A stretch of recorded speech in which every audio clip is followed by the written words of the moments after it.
We're back on the WIMA Insurance Countdown to Kickoff on 1150 WIMA, Week 4 of high school football. And our roundtable segment continues. Todd Walker here along with Mike Miller and Doug Jenkins. Also, our video being posted on 1150WIMA.com, the high school football section. And we do our picks here. And Doug, I didn't check the standings. I assume you've updated those. I have. Actually, if you look right along the screen right here, scrolling along, is the updated standings. Yours truly at 12-2. I don't know what you clowns have, but I'm winning. I think you're a game ahead of Miller, and I'm 2 games ahead of you. I think the accounting firm of Dewey, Screw'em, and Howe has miscounted. But be that as it may, we'll continue making picks.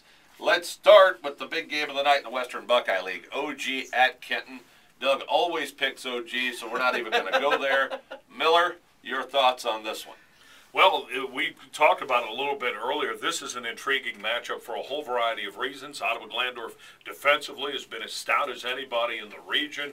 Their offense has some bubbling possibilities. Nathan Colley, an excellent young quarterback who's pretty diverse. Obviously, their running game is solid.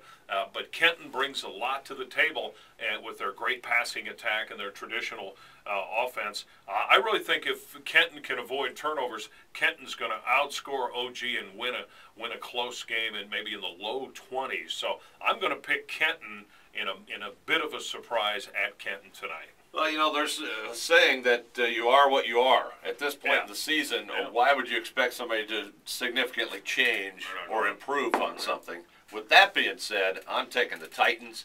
I think their defense is good enough to make the plays and force those turnovers, frankly. And if Kenton's been turnover prone earlier in the season, why wouldn't they continue to be? I would say Doug not able to pick on this game because he's broadcasting it tonight. Well, I'm doing one of our other games. I'm doing the game tomorrow night, too. He's picking OG. You guys are just trying to take me out of the race. I see how it is. Maybe we'll record your pick.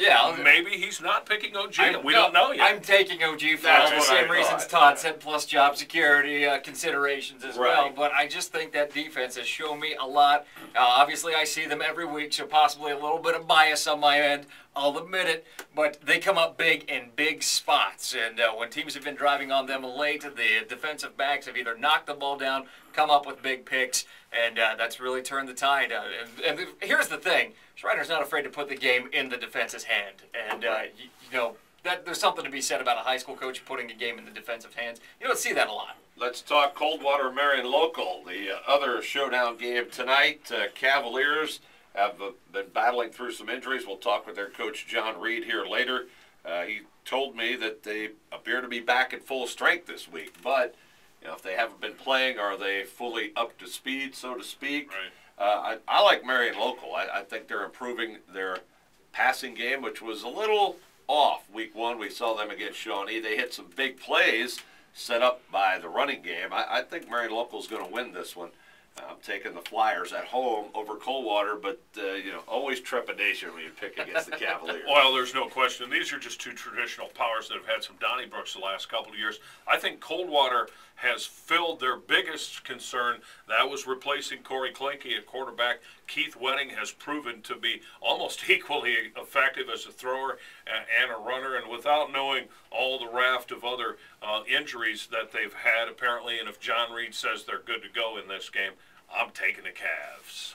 Everything Mike said, plus, look, until proven otherwise, Coldwater's the class of the MAC. All due respect to Marion Local, St. John, St. Henry, and everybody else, but Coldwater, till they're beaten, hey, what's the Ric Flair saying?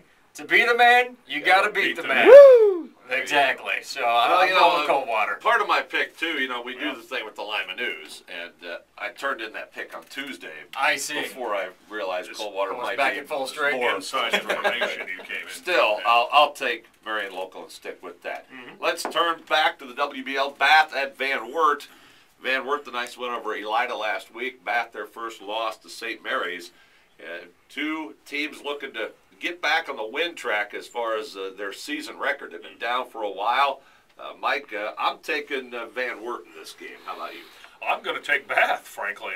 I think they still have such a diverse offense that they're going to be able to score some points. I was a little stunned, actually, their ineffectiveness last week against St. Mary's, but I spoke with some Bath people, and they just give St. Mary's some props. I don't think Van Wert can play defense to the degree that St. Mary's can. This is one of those nearly pick-em games, but I'm going to take the Wildcats because I really like their quarterback, Cam Garver. Well, I still was impressed by Van Wert's effort last week against Elida. I mean, they went on the road and held them in check and got a win. Yeah, but I understand for the most part Elida self-destructed on 2 different occasions that would have been and probably should have been in Elida victory. So I'm not going to give Van Wert a whole lot of props for that. Nothing against the Cougars. That's why I'm picking Bath. Fair enough. Doug? I will go with the Cougars as much as I want to take Bath. I like what you say about the diversity of the offense that Bath can bring to the table. Bottom line for me is, and yeah, I know this is probably the dumbest way to pick things, Van Wert gave Kenton everything that they could handle. They did. And Kenton, obviously, is the front runner in the Western Buckeye League. At least they were coming into the year. For Van Wert to be able to hang with them from where Van Wert's been in years past, that's very impressive to me. I think it's a one-possession game, probably like a 3-point victory at the end for the Cougars. Yeah, I think it's inevitable. It'll be close, but I'll take the Cougs. Also, Western Buckeye League, Elida at Shawnee. And this one featuring a winless Shawnee team, which was something we thought could happen because of the way their schedule was so front-loaded, although it wouldn't have surprised anybody if they won 1, 2, or all 3 of them, which they could have. So where's their head at tonight, Doug? This game comes down to, first of all, like you said, where is their head? Do they rebound now that it's pretty much, you're playing a 10-game season in the Western Buckeye League title, unless something crazy happens, which in the Western Buckeye League it has happened before. Right. But for all intents and purposes, you're just playing out the string, playing for the love of the game. I don't see a Dick West team just packing it in. I don't. So really, when you're picking a game like this, it comes down to what do you believe? Do you believe that Shawnee is going to start 0-4, or do you believe that Elida is that close to making the leap into that mid-range and maybe even into to the range where they can knock off front runners in the Western Buckeye League, or at least give them fits?